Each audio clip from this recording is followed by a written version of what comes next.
Malam di pedalaman Kalimantan seringkali terasa seperti dunia lain. Langit begitu gelap sampai batas pohon dan awan seperti menyatu, menyisakan hanya cahaya lampu kendaraan yang berjuang menembus kabut tipis. Di atas jalan tanah yang sepi itu, sebuah ambulans melaju perlahan, seolah berhati-hati agar tidak mengganggu sesuatu yang sedang tidur di dalam hutan. Rian, supir ambulans muda yang baru beberapa bulan bertugas, mengatur napasnya sambil menggenggam kemudi. Meski wajahnya berusaha terlihat tenang, jemarinya yang kaku justru menunjukkan sebaliknya. Di sampingnya duduk Pak Adi, rekan para medis yang jauh lebih berpengalaman dalam menghadapi segala macam suasana. Malam di wilayah pedalaman, hutan di kiri dan kanan seakan terus bergerak mengikuti putaran roda. Suara mesin ambulans menjadi satu-satunya hal yang terus berulang. Namun itu pun tidak mampu menepis rasa ganjil yang perlahan muncul di dalam kabin.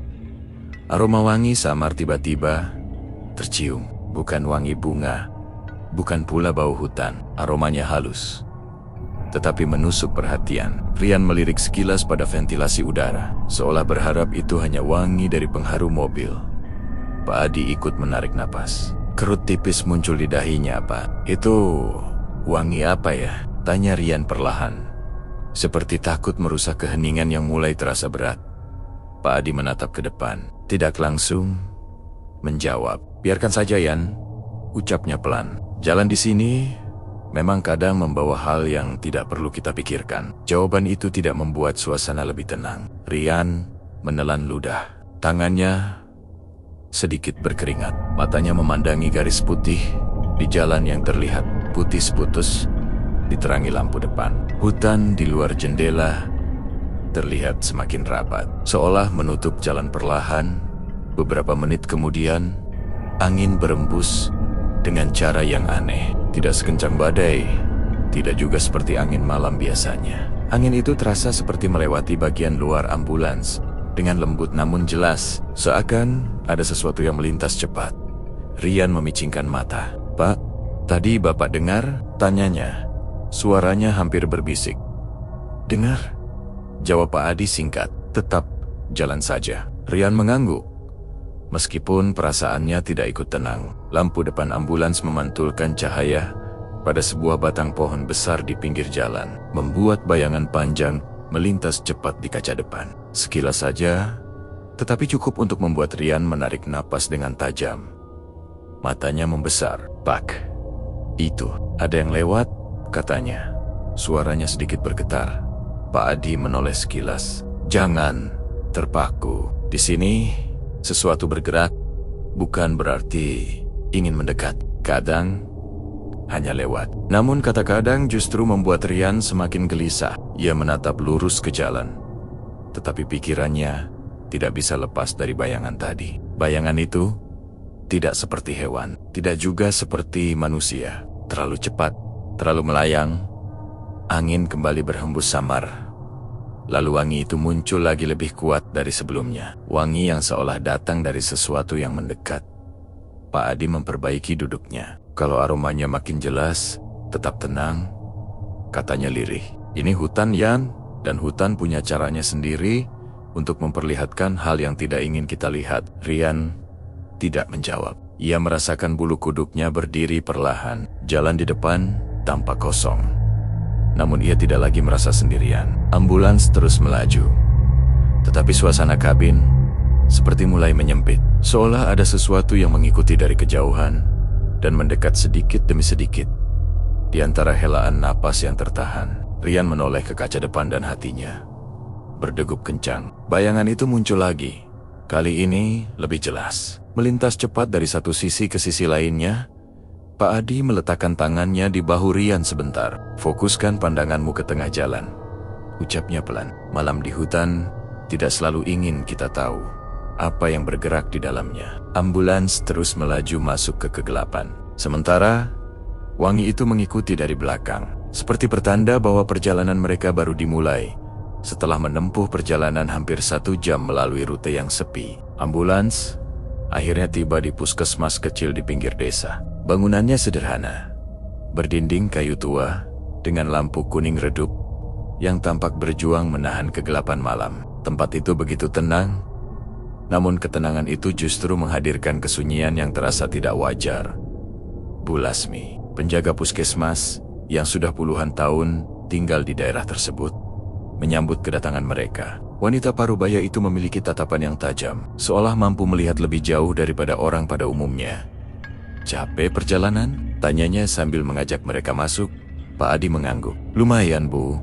Jalan hutan makin gelap." Bu Lasmi menatap Rian lebih lama. "Kau baru di sini ya?" Rian tersenyum kikuk. "Iya, Bu. Masih belajar banyak dari Pak Adi." Tatapan Bu Lasmi berubah sedikit. Ada kekhawatiran samar yang muncul. Meski hanya sedetik, ia lalu mengambil beberapa kotak obat yang harus diantar kembali dan menyerahkannya kepada Pak Adi. Namun sebelum mereka kembali masuk ke ambulans, Bu Lasmi memegang lengan Rian ringan, seakan ingin memastikan ia benar-benar mendengarkan. "Kalau kalian lewat rute hutan lagi nanti," ucapnya pelan, "jangan menatap ke langit. Kalau kau lihat cahaya merah kecil, jangan sekalipun." Rian mengerutkan dahi. "Cahaya merah? Bu, maksudnya apa?"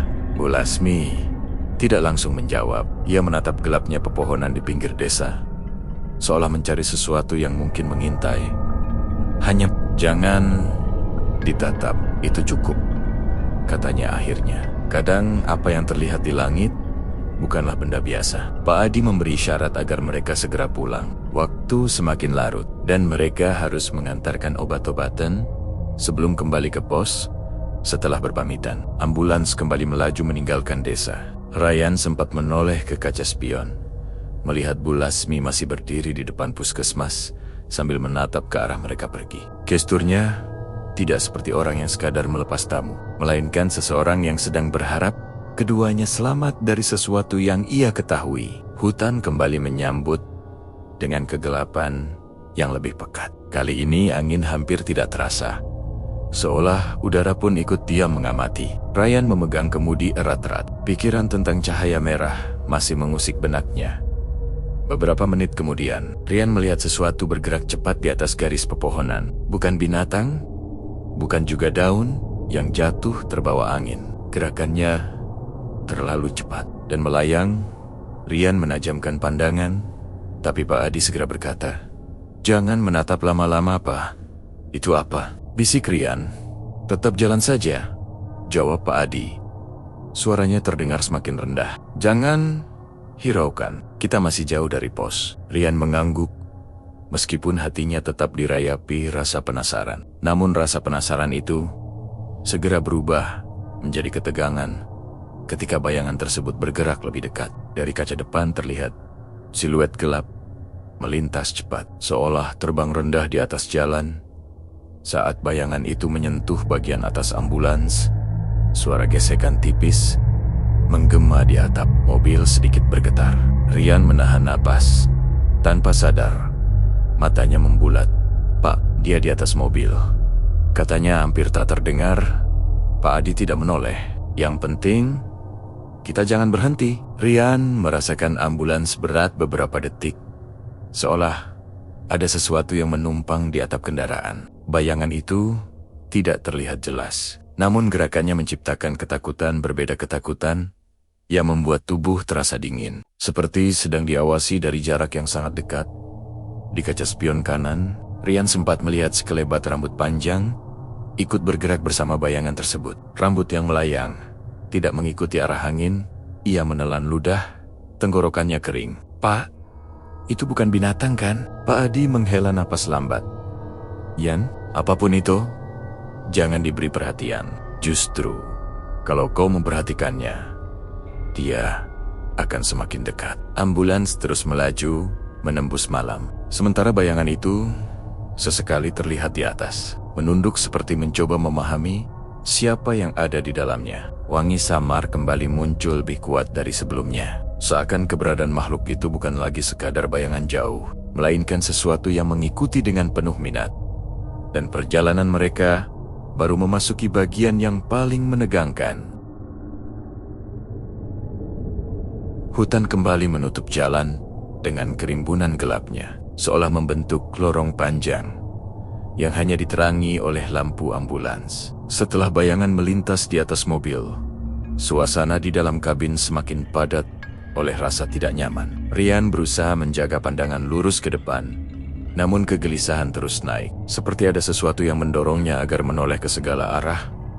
Pak Adi tetap tenang di sisinya, meski raut wajahnya tidak sepenuhnya berhasil menutupi kewaspadaannya. Ia mengenal hutan ini lebih lama, dan ia tahu betul bahwa ketika wangi itu mulai menguat, berarti mereka bukan lagi hanya dilewati, tetapi sedang diperhatikan.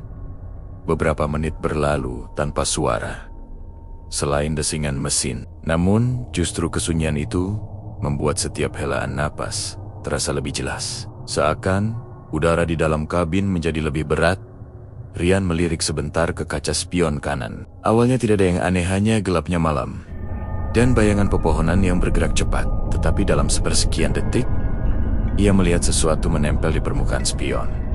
Rambut, helai panjang dan hitam, bergerak pelan, seperti dihembus angin yang tidak berasal dari dalam mobil. Dada Rian menegang. Ia memalingkan wajah, namun rasa takutnya menuntut untuk memastikan apa yang ia lihat. Perlahan, ia menoleh kembali.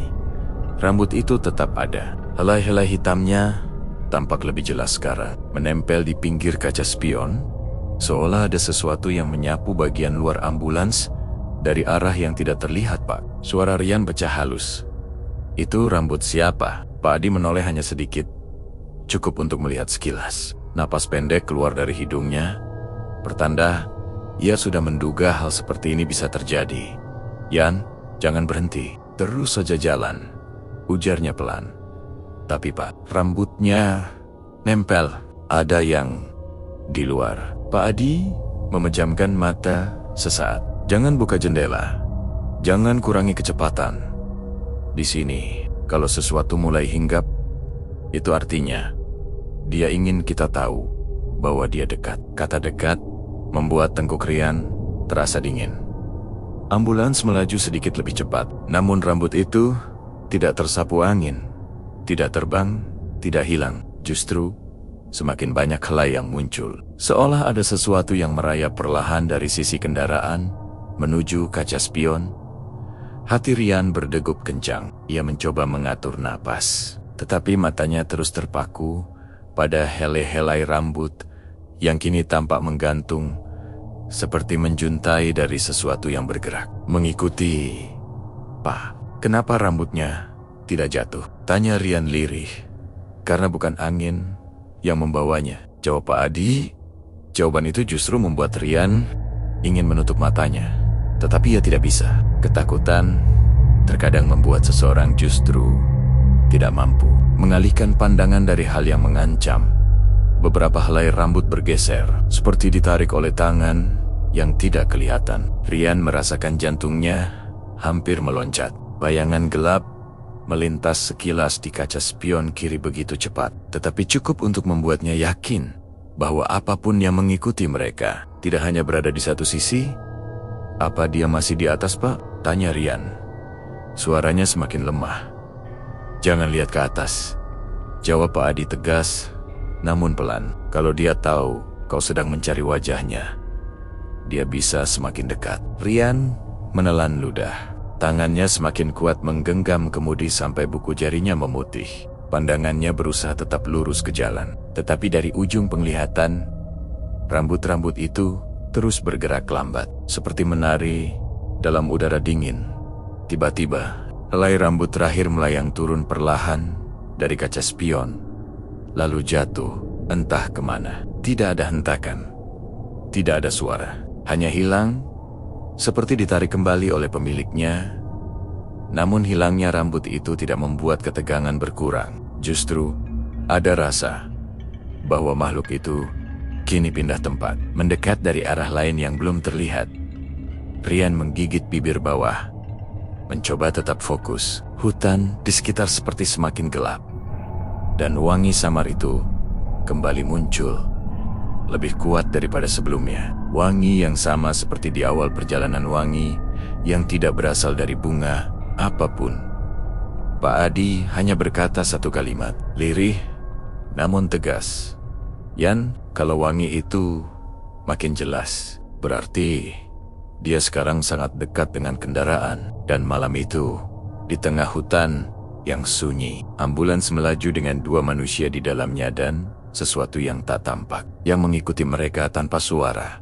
Perjalanan mereka memasuki wilayah yang lebih sepi dari sebelumnya. Pohon-pohon menjulang tinggi, rapat seperti tembok yang menutup pandangan ke segala arah. Langit di atas hampir tidak terlihat, gelapnya terlalu pekat, seolah malam menutup diri dari dunia. Rian terus memegang kemudi, masih diliputi bayangan rambut yang sempat menempel di kaca spion. Meskipun helai-helai itu sudah hilang, sensasi bahwa sesuatu sedang bergerak di luar mobil tidak ikut menghilang. Ia merasakan kehadiran itu diam, mengawasi, menunggu. Ambulans akhirnya keluar dari jalur hutan sesaat dan mencapai sebuah desa kecil yang hanya diterangi beberapa lampu minyak. Rumah-rumah kayu berdiri berjauhan, seperti saling menjaga jarak. Mereka berhenti sejenak untuk mengantarkan kotak obat terakhir. Beberapa warga menyambut dengan ramah, tetapi wajah mereka menyimpan kecemasan. Seorang lelaki tua menghampiri dengan langkah pelan, menatap ambulans dari ujung ke ujung. "Kalian lewat hutan sebelah barat?" tanyanya. Pak Adi mengangguk. "Iya, Pak." "Kenapa?" Lelaki itu menarik napas panjang. 3 malam terakhir, ada yang suka mengikuti kendaraan. Kalau kalian merasa ada yang menumpang, jangan menoleh ke belakang. Rian menegang tanpa bisa menyembunyikannya. Menumpang? Di mana, Pak?" Lelaki itu hanya menggeleng samar. "Tidak selalu di dalam mobil. Kadang di atas." Rian spontan menatap atap ambulans dari jendela. Meski hanya sekilas, ia berharap tidak melihat apapun. Setelah menyerahkan obat, mereka kembali masuk ke dalam ambulans. Saat kendaraan mulai bergerak meninggalkan desa, beberapa warga yang tadi berdiri di pinggir jalan tampak masih memperhatikan kepergian mereka, seolah khawatir sesuatu akan mengikuti di belakang. Jalan kembali sunyi, tidak ada rumah, tidak ada lampu, hanya gelap yang menyelimuti dari segala arah. Ketika ambulans memasuki bagian hutan lagi, angin tipis mengusap atap mobil pelan, hanya sebentar, namun cukup untuk membuat tubuh Rian menegang. Pak Adi membuka sedikit jendela untuk menghirup udara, tetapi kemudian menutupnya kembali, seolah menyadari sesuatu. Wangi itu muncul lagi halus, tetapi lebih kuat daripada sebelumnya. Rian mencoba berpura-pura tidak menyadarinya. Namun, wangi itu terasa seperti mendekat dari arah tertentu, merayap, dan kemudian terdengar sesuatu. Suara sangat pelan, hampir seperti bisikan, datang dari atas atap ambulans. Suara itu tidak jelas, tetapi cukup untuk membuat kulit Rian merinding. Lalu suara itu memanggil Rian. Rian langsung membeku. Napasnya tercekat, matanya menatap lurus ke depan. Tetapi dadanya terasa sesak, Pak. Suaranya hampir tidak terdengar. "Tadi ada yang memanggil saya." Pak Adi tidak merespons langsung. Ia menatap jendela samping dengan mata tajam, seolah memastikan sesuatu. "Kau jangan jawab," katanya akhirnya, "dan jangan menatap ke atas." Rian mengangguk. Meski rasa takut membuat tubuhnya sulit bergerak, suara itu datang lagi lebih pelan, seperti sedang mencari celah untuk didengar. Rian menutup mulut dengan tangan, mencoba menahan diri agar tidak bereaksi. Suara itu terdengar seperti berasal dari makhluk yang sedang menunduk tepat di atas mereka. Mengikuti gerak ambulans, Pak Adi memperingatkan sekali lagi. Suaranya tegas, namun tetap rendah. Selama dia memanggil, jangan balas dan jangan lihat ke atas. Kalau kau lihat, dia akan turun. Kata turun membuat Rian merasa ruang kabin semakin sempit. Ambulans terus melaju, namun suara itu tetap ada, memanggil dengan nada yang lambat, seolah menikmati ketakutan yang muncul. Setelah beberapa lama, suara itu mulai menjauh. Wangi itu pun perlahan melemah, seperti angin yang menghilang di tikungan. Rian tetap tidak menoleh, tetap memegang kemudi sambil menahan napas, menunggu tanda bahwa makhluk itu benar-benar pergi. Dan untuk pertama kalinya, Malam itu, ia mendengar Pak Adi berbisik lirih, seolah menegaskan bahwa ketegangan baru berakhir, Yan. Apapun yang mengikuti kita tadi, dia belum selesai. Dia hanya bergerak dari atap ke tempat lain. Ambulans melaju lebih cepat, meninggalkan bagian hutan yang terasa seperti baru saja menjadi saksi dari sesuatu yang tidak ingin dilihat manusia. Hutan di depan terbentang seperti lorong panjang yang tidak berujung. Lampu ambulans memantul pada batang-batang pohon yang berdiri rapat, menciptakan bayangan yang bergerak bersama kendaraan. Setelah suara dari atap perlahan menghilang, suasana di dalam kabin tidak serti-merta menjadi lega. Justru rasa tegang makin tebal, seperti hutan itu sendiri sedang menahan napas. Rian memegang kemudi dengan lebih erat. Tangannya dingin, meski udara di dalam mobil terasa hangat. Pak Adi duduk lebih tegap. Pandangannya tidak lepas dari kegelapan di luar jendela, Pak. Dia sudah pergi, kan? Tanya Rian, pelan seperti takut jawaban yang akan ia dengar. Pak Adi berpikir sejenak sebelum bersuara. Pergi? Sebentar?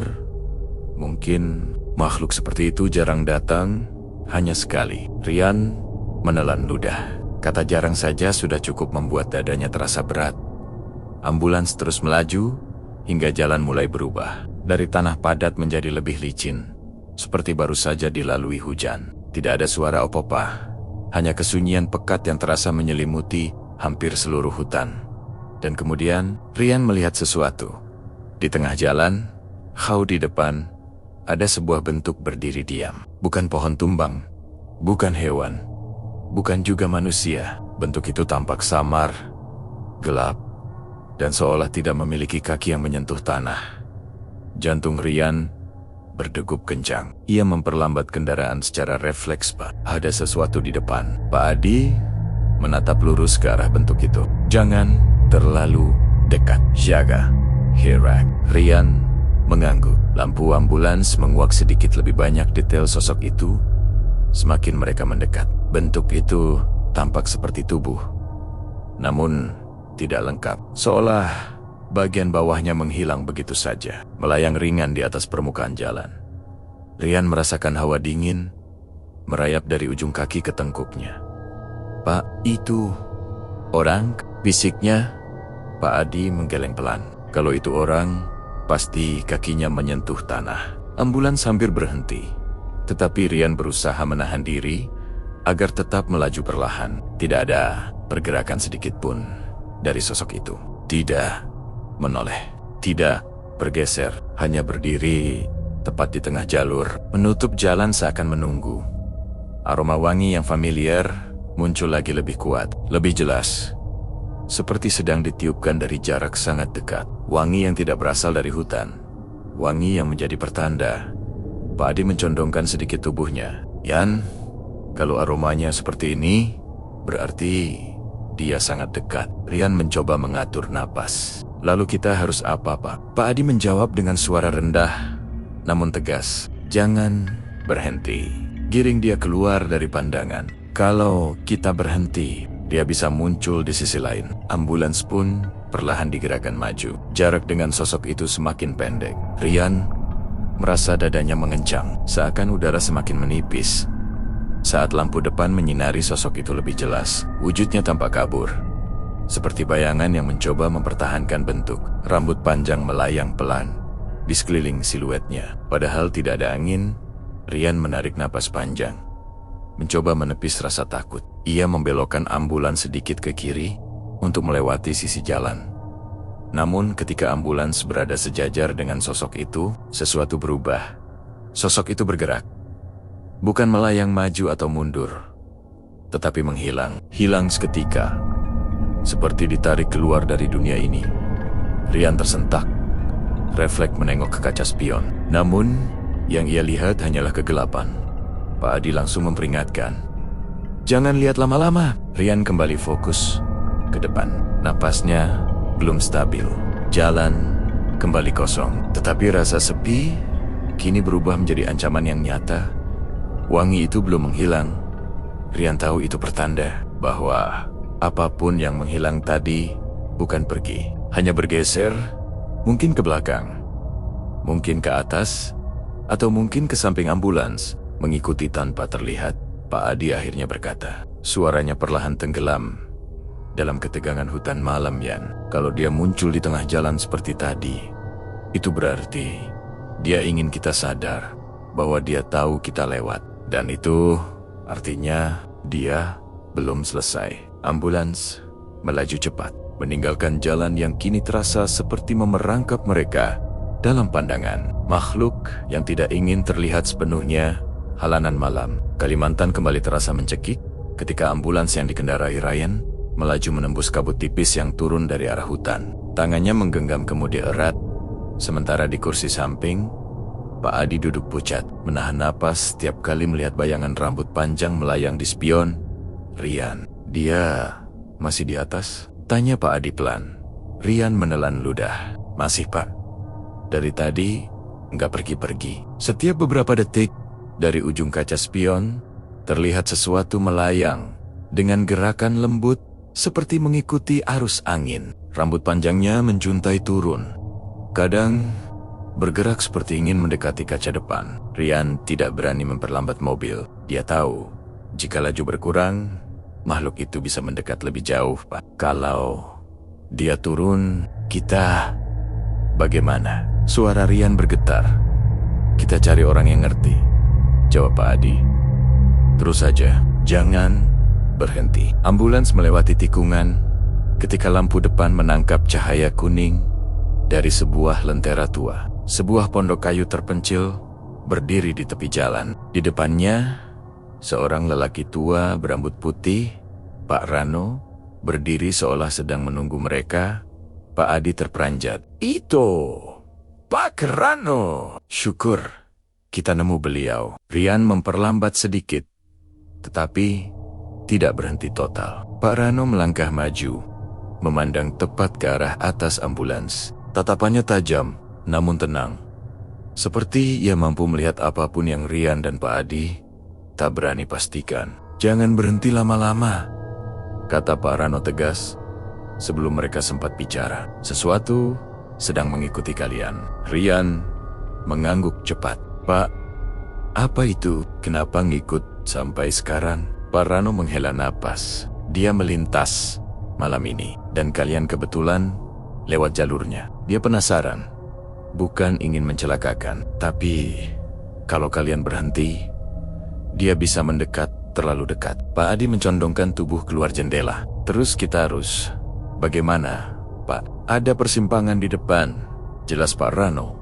Lewati jembatan kecil. Setelah jembatan itu, dia tidak bisa menyusul. Wilayahnya cuma sampai hutan ini. Rian hampir ingin langsung tancap gas. Namun, Pak Rano menambahkan, peringatan terakhir yang membuat bulu kuduknya naik, nanti akan ada suara di atap mobil. Apapun yang kalian dengar, jangan menengok, jangan berhenti. Rian mengangguk cepat. Baik, Pak. Ambulans kembali melaju. Dan seakan sesuai ramalan, Pak Rano hanya hitungan detik setelah mereka menjauh. Ketukan lembut terdengar di atap ambulans. Rian mengepalkan tangan di kemudi. Pak, dia di atas. Pak Adi merapatkan tubuh ke kursinya. Jangan, lihat, fokus ke jalan. Ketukan itu berulang, pelan, teratur. Seperti sesuatu sedang bergerak mengikuti ritme mobil yang melaju. Rian menggigit bibir, menahan dorongan untuk melihat spion tengah. Rambut panjang itu kadang terlihat di sudut kaca, melayang mengikuti gerakan ambulans. Angin malam tiba-tiba terasa lebih dingin. Rian, cepat, bisik Pak Adi. Cahaya persimpangan mulai terlihat di depan. Jembatan kecil yang dimaksud Pak Rano tampak samar. Sebagian tertutup bayangan pohon. Rian menambah kecepatan. Ambulans melintasi jembatan itu dengan hentakan kecil dan tepat saat roda belakang melewati garis ujung jembatan, ketukan di atap mendadak hilang, seperti sesuatu terlepas paksa dari tubuh mobil. Rian langsung memeriksa spion. Kosong, tidak ada rambut, tidak ada bayangan, tidak ada apapun. Pak Adi menghembuskan napas panjang. Rian, kita selamat. Rian bersandar sejenak, Tubuhnya baru menyadari seluruh ketegangan yang ia tahan sejak tadi. Untung kita ketemu Pak Rano, Pak. Besok kita ke pondok beliau. Ucapkan terima kasih. Balas Pak Adi. Ambulans melaju tenang meninggalkan hutan. Jalanan yang tadinya menakutkan, kini terasa lebih ringan. Namun, pengalaman itu akan terus melekat tentang makhluk yang mengikuti mereka dari atas. Tentang batas tak terlihat di hutan Kalimantan. Dan tentang dukun tua yang mengetahui rahasia yang tak semua orang bisa pahami. Malam itu mereka selamat, namun hutan Kalimantan tidak pernah sepenuhnya tidur.